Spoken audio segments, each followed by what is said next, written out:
پہلی بار جب میں نے تصویر کو دیکھا تو روایتی انداز میں نظر انداز کیا، لیکن پھر دل میں خیال آیا کہ یہ تصویر اتنی آسانی سے تو نظر انداز کیے جانے کے قابل نہ تھی۔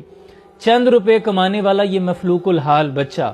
ان ارب پتیوں سے تو ہزار درجہ بہتر ہے کہ جو 5 سٹار ہوٹلز پر کھانا کھانے جاتے ہیں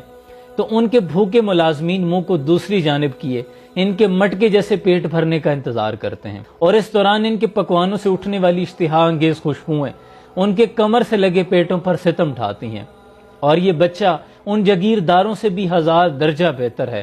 کہ جن کے ہاں شادی بیاہ اور دیگر تقریبات پر موٹے چاولوں کی بد مزہ بریانی اور چند تیز نمک قورمے والی دیگیں بطور خاص ڈرائیوروں اور ملازمین کے لیے ان کا پیٹ بھرنے کے لیے پکائی جاتی ہیں۔ کم از کم اس بچے کو اپنے ملازم جانور کا خیال تو ہے۔ مولانا رومی علیہ رحمہ سے کسی نے سوال کیا کہ کون سی موسیقی حرام ہے، تو اس پر مولانا رومی علیہ رحمہ نے جواب دیا کہ امیروں کے کھانے کے برتنوں میں بجتی چمچ